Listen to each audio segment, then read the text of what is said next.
Hi everyone. How are you doing? Happy Sunday. Yes, I hope you're doing really well. So yesterday is my birthday, and there's really something that has stood out in my life is how God, what's the word? Is how God takes one's life and practically chooses to show His mercy through a life. So my life is a testament of God's raw mercy. I'm going to explain that. I'm not doing a spoken word. I'm going to explain that. Okay. So, I really felt impressed in my heart to share this because I feel sometimes we are either held down by our background, or sometimes we we try to justify our backgrounds, and we set it as a limit or as the reasons to not achieve the things that we want to achieve. So, so um, I when of course for as long as I had sense, let me put it that way, I got to understand that I didn't have a normal family. Basically, I didn't grow up with mom, dad. Yeah, I grew up with my grandmom, and they were, of course, this is sensitive. Now, in my heart, I'm saying, do you want to share this? But yes, I will share it. But for some reasons, because I grew up with my grandma, and just a lot of things, I grew up around a lot of negativity. Well, I did try to growing up as a child who had a troubled childhood, so I had some behaviors too, which I did try.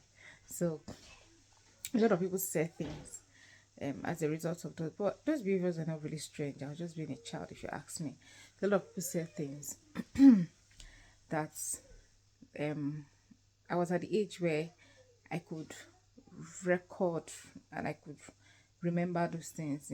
So a lot of people said things. It was obvious that a lot of negativity, that I would never do well, that I was going to be a failure, stuffs like that. And really, I struggled with these things growing up. Unfortunately, I was so fortunately, I'm a melancholic, and words get to me. And again, I'm a word person. For some reason, I love words.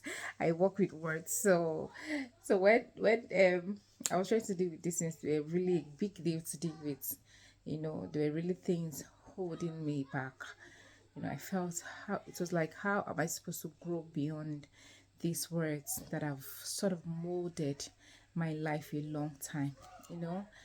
And the heart of it is rejection.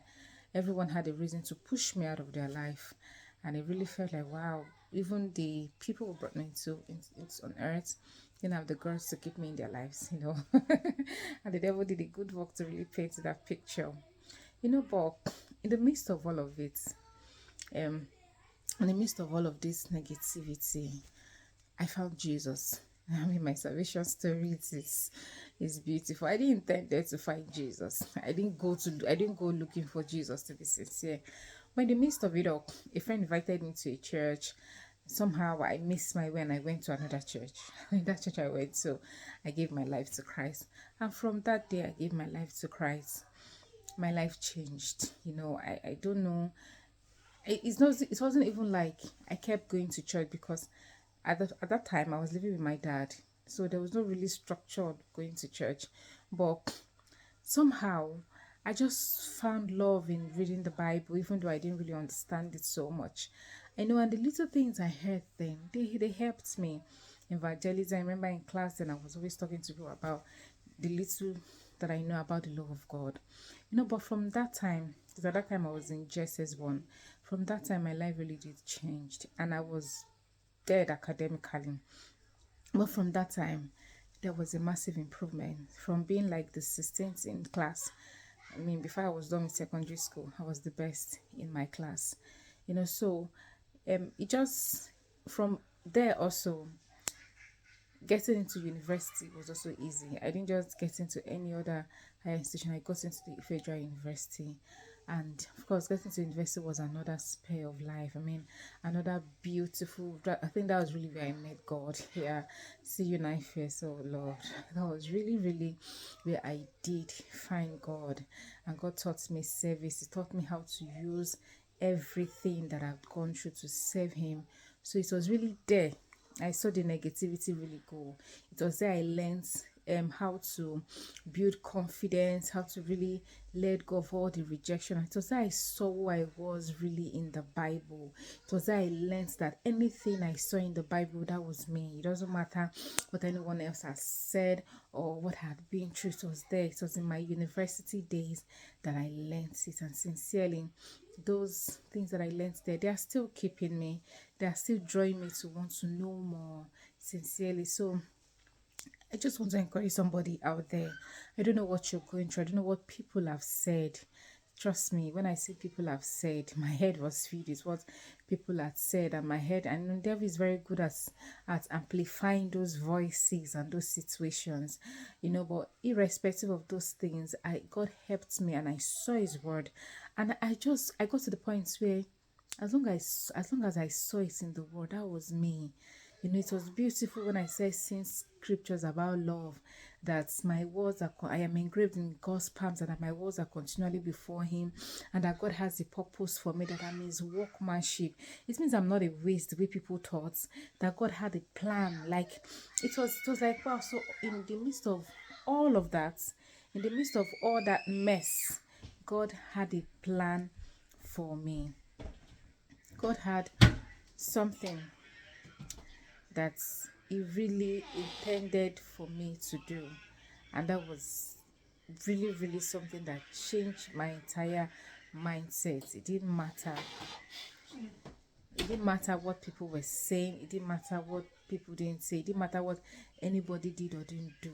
I just noticed that one of the first things God helped me to do was that bitterness. I was not angry I was not angry against my parents. I was not angry with my parents. I didn't feel like, why didn't you do this? Why couldn't you have done this? No, somehow, just like Joseph in the Bible, it was like, you guys intended this for evil, but see what God has done with it.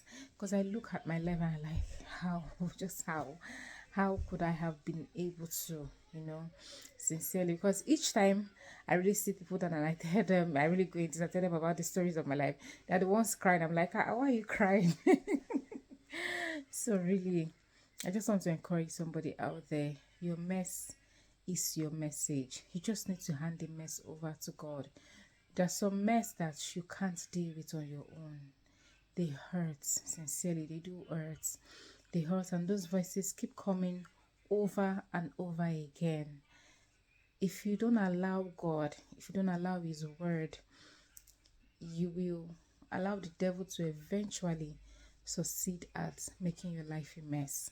So I really want to encourage you today. Hand it all over to God. If you have a church, if you have somebody you can talk to.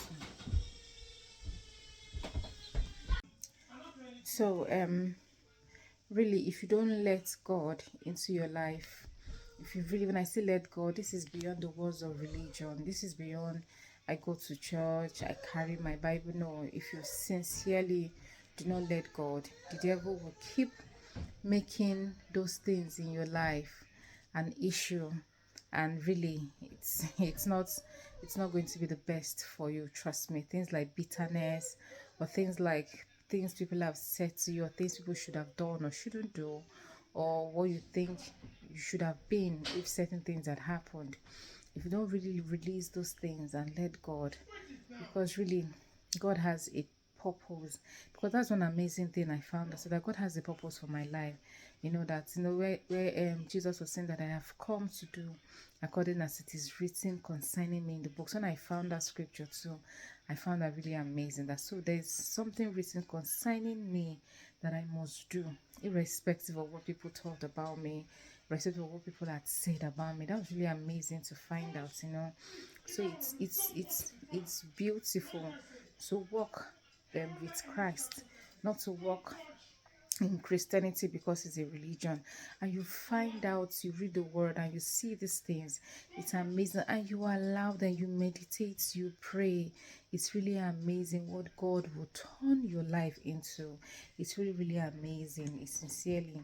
And it's God is waiting. God is not going to walk into your life and forcefully make these things happen, because it's a process. I mean, it's pain. These things hurt.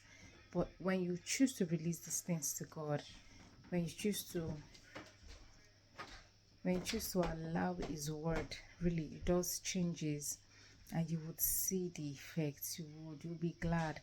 I am happy. I am glad for the woman God has made me. It's nothing sincerely. Each time I look back, I mean, each time I look back, and then I'm like, it could have been nothing else. This could only have been God. This could only have been God. The way these things don't hold me back is because God has helped me, and God can help you too today. God can help you again. I don't know why I just keep saying, walk away from the walls of religion and walk to Jesus Himself. Walk to Jesus Himself and see Him make a masterpiece out of your life. It's going to be a process. It's not going to happen. It's going to be a process. But one of the beautiful processes that you are going to see what He has said about you.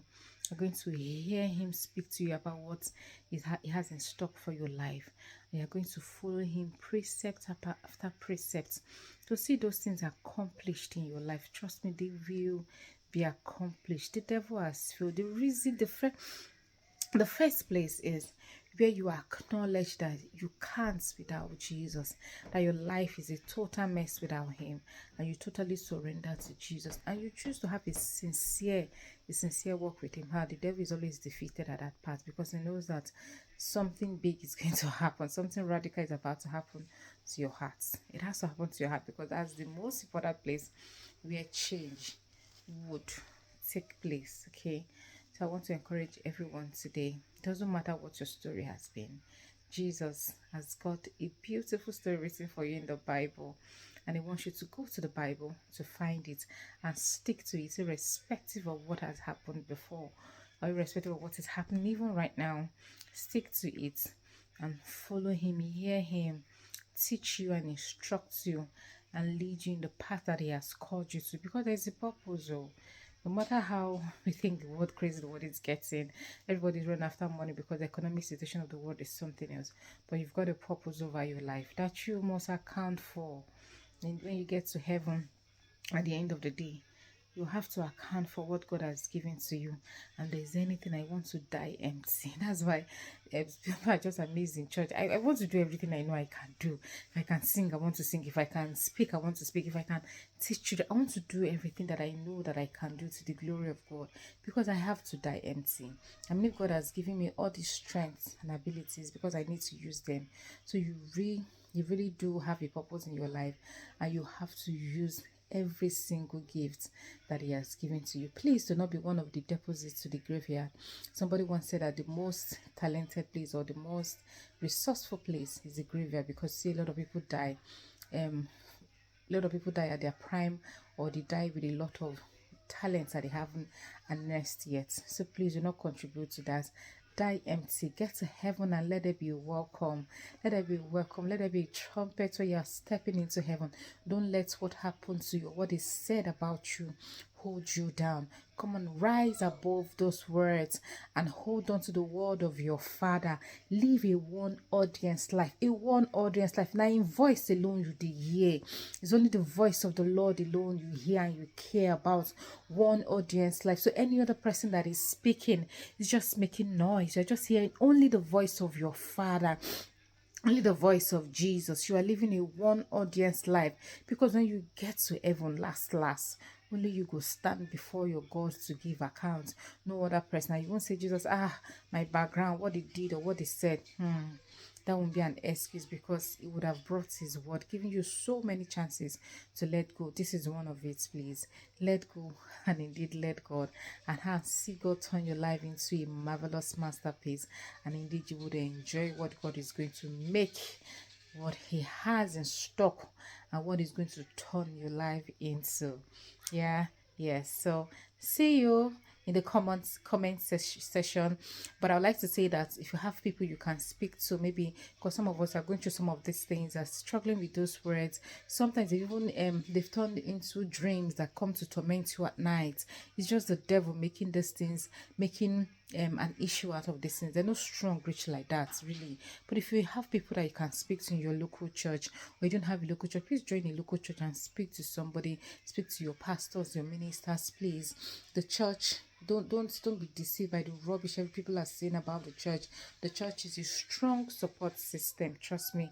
Speak to people, pray, get people to pray with you about these things, because really there is deliverance in the name of Jesus. If you want to drop a comment to the comment section, please, you are very much free to do so. Okay, all right. So God has a plan for you. God is waiting for you to really come talk to him, and of course he's got an amazing plan. You're a masterpiece. You are Jesus's masterpiece, right? Thank you so much for listening.